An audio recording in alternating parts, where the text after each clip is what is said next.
Hi everyone and welcome to the weekly update with me, Rich Perry, market analyst at Hantac Markets. Each week I take you through the key events I believe will be driving your investments. Now, moving into this week, again, a lot of volatility, a lot of strong positive sentiment actually coming through. This again being driven by the oil price. On Friday afternoon, we had the Baker Hughes oil rig count falling away, 5% decline on the week. That has helped to support sentiment on oil. But also, we've had on Monday morning, we've had the Iraqi oil finance minister coming out and saying that the Iraqi production levels would be probably kept flat for the next few months, and certainly that has helped to bolster sentiment in the oil price, and that is certainly helping to drive through positive sentiment. We're seeing treasury yields pushing higher. We're seeing gold sharply lower, gold price back towards $1,200 again, and also we're seeing the yen again correcting back and going a bit weaker. So all these sort of safe haven trades that had been performing so strongly are beginning to unwind once more.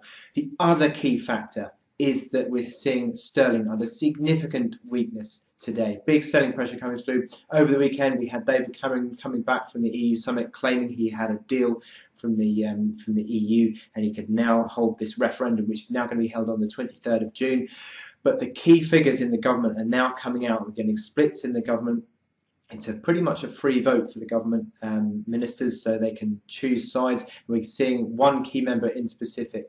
You've got Boris Johnson, the popular London mayor, who is actually pulling for the Leave campaign, and that is a key factor for this potential referendum, which increases the prospect of a Brexit. At the moment, it's still in the balance, and the fact is that if it is a Britain exit from the EU, then that would be certainly sterling weakness coming through, and also volatility as well. And I think that's what we're going to get in the coming months, and certainly that's what's happening. First thing on Monday morning, we're seeing big selling pressure coming through on that cable trade.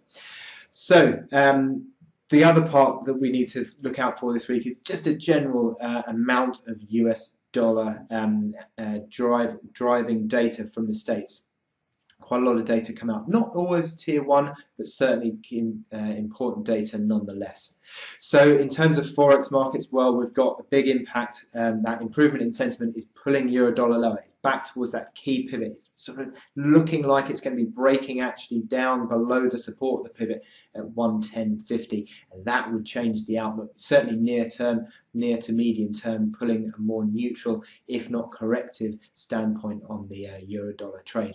For cable, as I've said, big sharp declines, falling back below the key supports, and it now looks like it's going to be testing that big January low of 140.80. Big break below that, you're looking at 140 blue figure, possibly even 136 area, back from the 2009 low. So really big downside possibility there. Dollar yen, bit of turnaround. It's actually not too bad in terms of the technical outlook. It's still sort of playing around with the 113.50 pivot level, which is the 23.6% fib level. Break above that, and you're looking out for the key resistance at 114.50.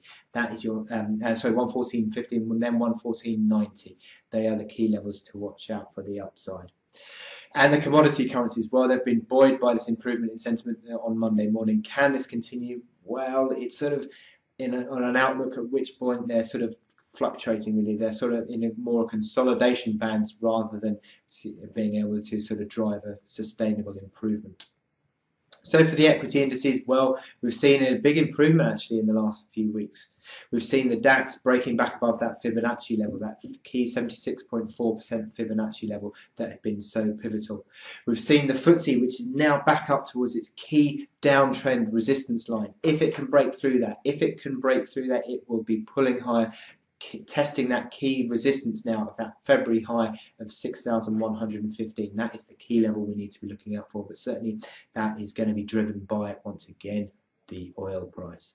And the S&P 500, again, that looks like it's sort of rallying quite nicely at the moment. Needs to continue higher. I'm sure it'll be pulling quite higher today, and it'll be looking out for the key resistance now at 1947. So for commodity prices, as I said, this gold price pulling back lower. Gold and the dollar yen have been sort of quite closely correlated recently, but that gold price has sharply corrected today, and it's back towards $1,200. And the key key support that you're looking out for near term is 11.90. That was the reaction low last week, and we need to see that holding on. If you lose that, that's a big breakout level that would be lost, and you'd be continuing the correction lower. In terms of the oil price, well, the big downtrend is still actually intact on WTI, and we're still looking out for a breakout, and it's not yet happened. The Brent crude price is more of a consolidation pattern. All these need to continue higher. These fundamentals need to continue to improve. The OPEC decisions need to stand in terms of the production limits, and we need to see that coming through for this oil price to continue to run higher. And what are we looking out for the rest of this week? Well, as I said, quite a lot of US data actually. We're starting off on Monday with the flash PMI data for the US. That is certainly a bit of a sort of sticking point, because certainly manufacturing PMI has been disappointing in recent weeks, and that needs to continue to sort of hold up and possibly even improve. And then we're looking out for the Case-Shiller Home Prices Index. That is sort of tells you the state of the housing market. We're looking for consumer confidence. You need that to continue to hold up.